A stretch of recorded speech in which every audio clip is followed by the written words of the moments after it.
यांनी जे निर्देश दिले आणि आमचे जे bar council of Maharashtra and Goa आहे त्यांच्याशी त्यांनी संपर्क साधला आणि सांगितलं की वकील लोकांच्या मदतीने तळागाळातील जे काही लोक आहेत खेडेगावात राहणारे त्यांच्यापर्यंत कायदा पोचलेला नसेल किंवा कायद्याची माहिती जात नाही किंवा त्या लोकांना कायदेविषयक जनजागृती व्हावी या निमित्ताने या कार्यक्रमाचं आयोजन करण्यात आलेलं आहे आणि हा 2 ऑक्टोबरपासून ते 14 नोव्हेंबरपर्यंत हा कार्यक्रम चालणार आहे. तर या दरम्यान प्रत्येक दिवशी कमीत कमी 4-5 गावांना भेटी द्यायचं, तिथल्या लोकांना गोळा करून कायद्याची माहिती द्यायची. आता कायदे तर भरपूर आहेत, सर्व कायद्यांची माहिती तर काही कोणाला देता येणार नाही किंवा तुमच्यापर्यंत पोहोचणार नाही, परंतु ज्या कायद्यांचा तुमचा संबंध येतो, कारण माणूस असा आहे जन्मल्यापासून तर मरेपर्यंत कायदा हा त्याच्या सभोवती राहतोच आहे आणि कायद्याशिवाय माणूस जगू शकत नाही असं झालेलं आहे. समजा तो पूर्वीचा काळ गेला आधी मानवाचा, त्यावेळेला कायदे अस्तित्वात नव्हते, जो तो आपल्या पद्धतीने जीवन जगायचा. आता आपल्याला जगायचं आहे तर कायद्यानुसारच जगायचं असतं. आपण जन्मलो त्याची नोंद करावी लागते, मेलो तरी नोंद करावी लागते. या म्हणजे जीवनापासून तर मरेपर्यंत जो काही प्रवास असतो या प्रवासामध्ये आपण जसजसं वाढत जातो आपला संबंध येतो तर त्या कायद्याबद्दल आपल्याला थोडीशी माहिती तरी पाहिजे. आता इथे बरेच विद्यार्थी जमलेले म्हणून सांगतो की तुम्ही आता 10वीच्या वर्गात आहात किंवा पुढे 12वीला जाल, तुम्ही शिकाल, पुढे शिकायलाच पाहिजे. कारण डॉक्टर बाबासाहेब आंबेडकरांनी सांगितलेलं आहे शिक्षण हे वाघिणीचं दूध आहे, जो पितो तो गुरगुरल्याशिवाय राहत नाही. म्हणजे त्याच्यामध्ये जागृती येते.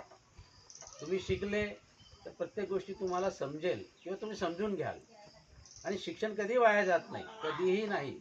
तुम्ही शिका कारण तुम्हाला संधी आहे. आणि आता मोफत कायदेविषयी आता कायद्याचं शिक्षण हे आलेलं आहे, मोफत शिक्षणाचा कायदा 2009चं सांगितलं वकील साहेबांनी. तर 6 ते 14 वयोगटातील पोरांना फुकटमध्ये शिक्षण आहे आणि त्यानंतर तर पुन्हा तुम्हाला जर समजा तुम्ही चांगले हुशार असाल तर तुम्हाला शिष्यवृत्ती मिळते, स्कॉलरशिप मिळते किंवा आणखी जे काही फायदे मिळणार आहेत ते मिळतात आणि त्या आधारे तुम्ही शिकू शकता. नाही शिकलं आपली जर आणि पालकांना माझं हेच म्हणणं आहे की जर मुलगा हुशार असेल तर त्याला शिक्षणामध्ये घाला. हां, तो जर बरोबर बुद्धिमत्ता कमी पडत असेल तर आणखी त्याच्यापेक्षा मोठं शिक्षण असेल तर छोटं असतं, ज्याला आपण ITI सारखं म्हणतो, त्याच्यामध्येही आपण एक कुशल कारागीर किंवा कामगार म्हणून आपण आपल्या मुलांना बनवू शकतो.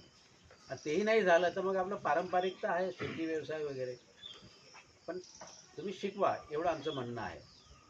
त्यानंतर आता आपल्याकडे एक आम्ही कोर्टात काम करताना बरंच पाहतो की अनेक लोकांनी त्यांचे आजोबा वडील यांचीच नावाची शेतीचे उतारे आणतात आमच्याकडे.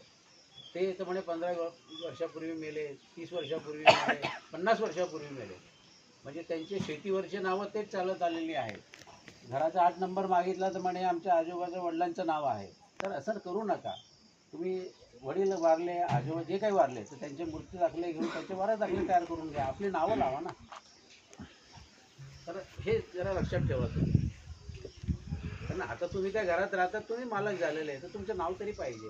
हे तुम्हाला मिळालेलं आहे वारसा हक्काने म्हणा किंवा जे काही. आता तुम्ही नाव न लावण्यामुळे काय आहे की जे जुने आहेत ते रेकॉर्ड चाललेले आहे आता.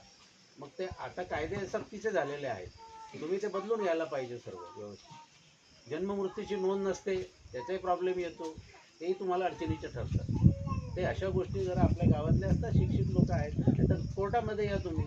कोर्टामध्ये एक मोफत सहाय्य सल्ला समिती एक असते, त्याचे लोक तुम्हाला मदत करतील. तर ह्या कार्यक्रमाचा उद्देश एवढा आहे की जे लहान सहान कायदे ज्याचा आपला संबंध रोजच्या जीवनाशी येतो किंवा नेहमीच्या कामकाजाशी येतो, तर अशा कायद्यांबद्दल तुम्ही माहिती घ्या आणि त्याचा फायदा घ्या. एवढे माझे 2 शब्द बोलतो. धन्यवाद.